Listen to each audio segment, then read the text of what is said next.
magistral, Estrategias e Intervenciones Didácticas para la Enseñanza de la Ética de la Abogacía, que es un tema que este grupo de profes de la Universidad Nacional del Centro y de la Universidad Nacional de Rosario, Eduardo, Erika, Fernando y Florencia Bazzano, ya han participado de esta y de otras actividades con temas que rondan la materia que dan en la facultad.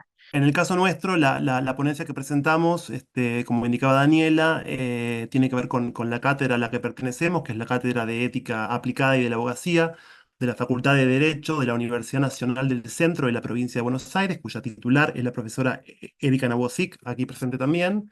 Y bueno, integramos el equipo docente junto con el profesor Fernando Ronchetti y Florencia Bazzano, y yo también.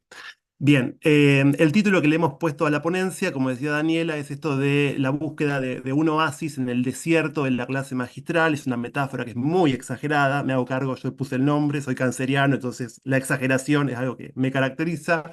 Pero bueno, es válida la referencia exagerada a esto de la búsqueda de un oasis en el desierto de la clase magistral, es porque precisamente lo que planteamos es esta fuerte necesidad que tenemos quizá de romper con la clase magistral a la que tanto estamos acostumbrados, que también en cierta forma nos representa una zona de confort también, que también es un mal necesario a veces porque, digamos, hay una parte de la clase magistral que es la exposición teórica de temas que siempre es necesaria, la explicación teórica de los temas que componen a la asignatura nuestra, pero también con la experiencia vamos viendo, no sé, por ejemplo, en los exámenes, que los estudiantes repiten cosas que leen de los libros, que escuchan de los otros en las clases y demás, y siempre nos queda ese sinsabor en los exámenes de qué se van a acordar de todo esto, o aún sabiendo que se van a olvidar mucho de lo que dicen en los exámenes, qué es lo que queda, ¿no? Después de que se termina el curso y de que se termina el examen. Entonces, eso nos plantea la necesidad de buscar ciertas formas de aprendizaje en donde podamos contagiar o donde podamos de alguna forma despertar algún tipo de interés o algún tipo de movilización respecto de los temas que se trabajan en la materia. Entonces, en ese sentido, bueno, en lo que venimos a contarle es la intervención didáctica que hemos hecho concretamente en el cuatrimestre pasado, con dos actividades muy específicas a las que me voy a referir ahora, pero bueno, en la ponencia hacemos también un encuadre teórico desde el cual pensamos estas intervenciones didácticas, porque no son intervenciones didácticas improvisadas, sino que están sustentadas en un cuerpo teórico que nos guía y en este sentido, tomando la distinción que hace Hevia entre la racionalidad técnica en contraposición a la racionalidad práctica que tiene el proceso de enseñanza-aprendizaje, nos parece interesante distinguir esto de la racionalidad técnica vinculada al objeto científico o filosófico o el que fuera que se enseña como objeto de un plan de estudios o un diseño curricular.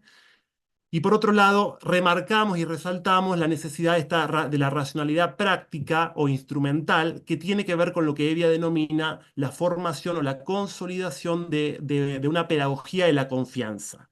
Esto de generar en el estudiante una confianza en qué o en quién, primero que nada en sí mismo, es decir, una confianza en sí mismo que le permita y que le genere la plausibilidad de un escenario fértil para despertar una emoción, un interés o lo que fuera respecto del contenido que se le propone que aprenda, ¿no es cierto? O al cual se busca lograr una cierta predisposición de su parte para que aprenda.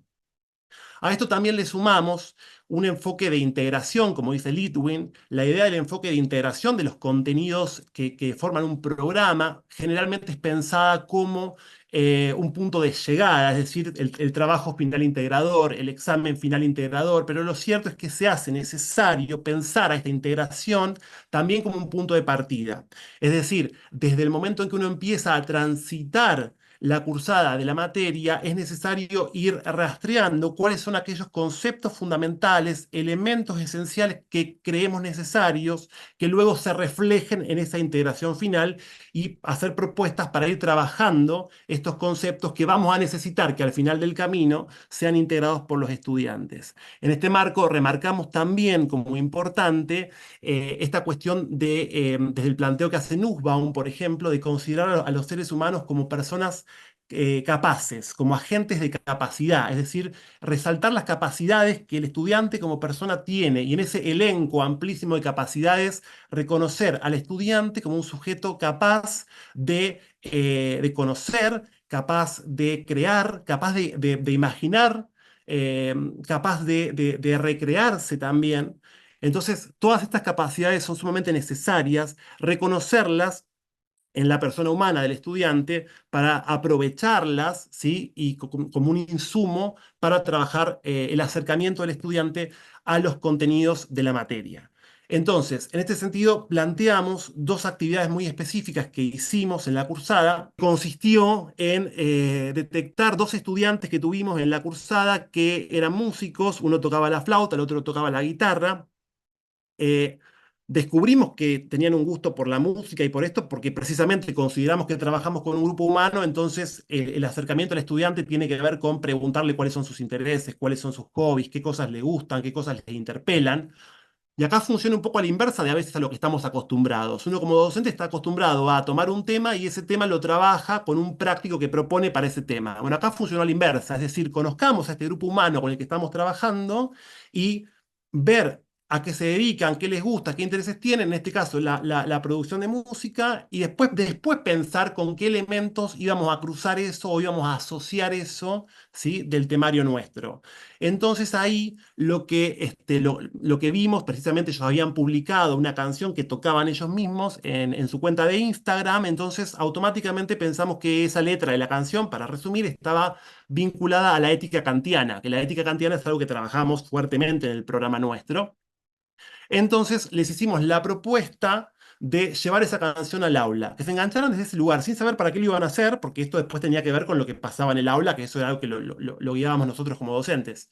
Entonces los estudiantes inmediatamente se prendieron con la actividad, se súper engancharon, dijeron que sí, se comprometieron, y llevaron sus instrumentos al aula para cantar la canción. Pero esto no termina acá. Hacemos el análisis de la canción, lo debatimos, después de haber explicado las teorías y demás, con el resto de la cursada. Se disfruta mucho el momento artístico en el aula, por supuesto, porque aparte había justo coincidido que estos alumnos eran súper talentosos.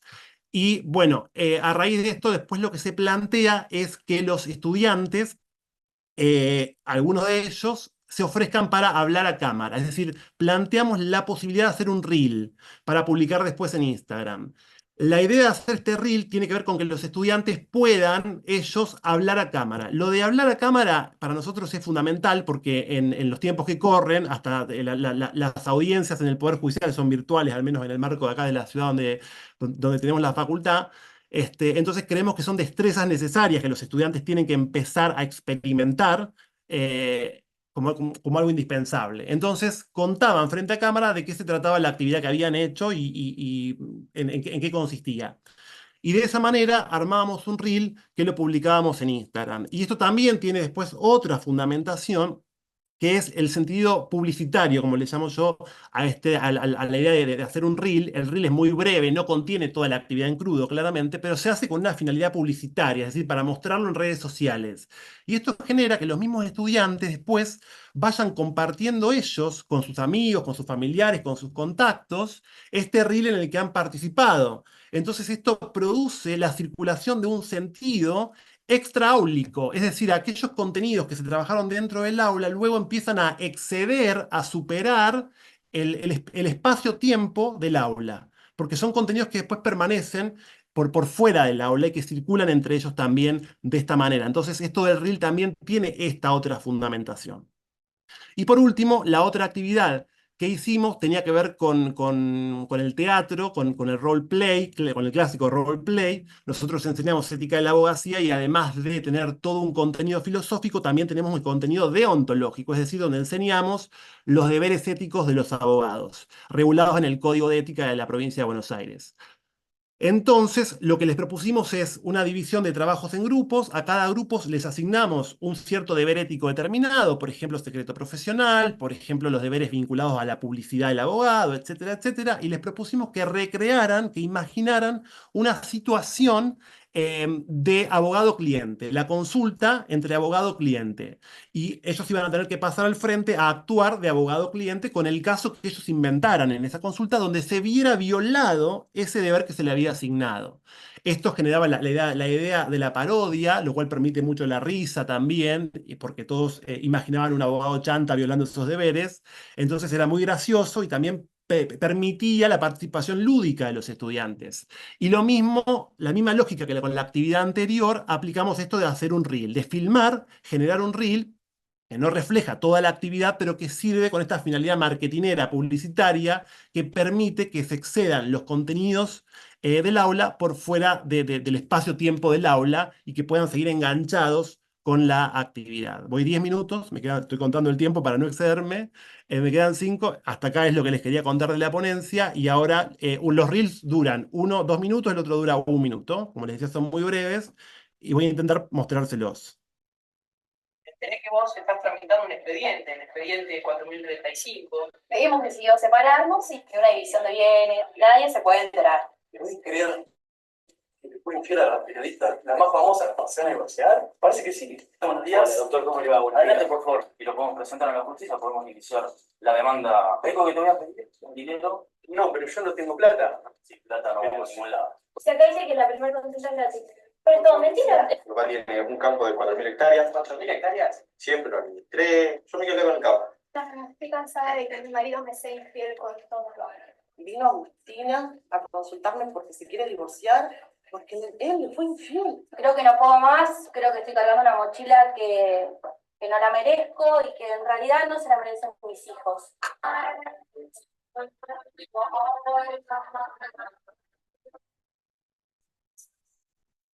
Conduce a la muerte, me reconozco culpable, nada más que Protagonista del tema de la canción se impone el deber de respetarla a ella y con este deber implica el sufrimiento de él. Ahí nosotros vemos el despliegue de Kant en la prosa.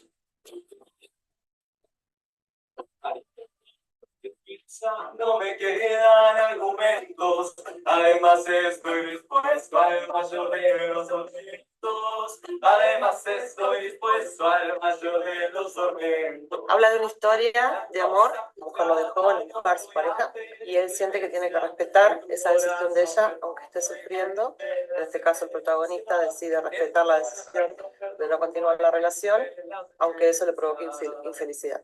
Yo me declaro inocente, no necesito abogado, tribunales y expedientes. Toman las acusaciones, yo me declaro inocente. Ante una cosa juzgada no voy a pedir clemencia, que tu corazón verdugo ejecute la sentencia, que tu corazón verdugo ejecute la sentencia. Esta canción, al tener una analogía con Kant, se contrapone a la perspectiva de Aristóteles, que básicamente dice que debemos actuar en pos de nuestra felicidad.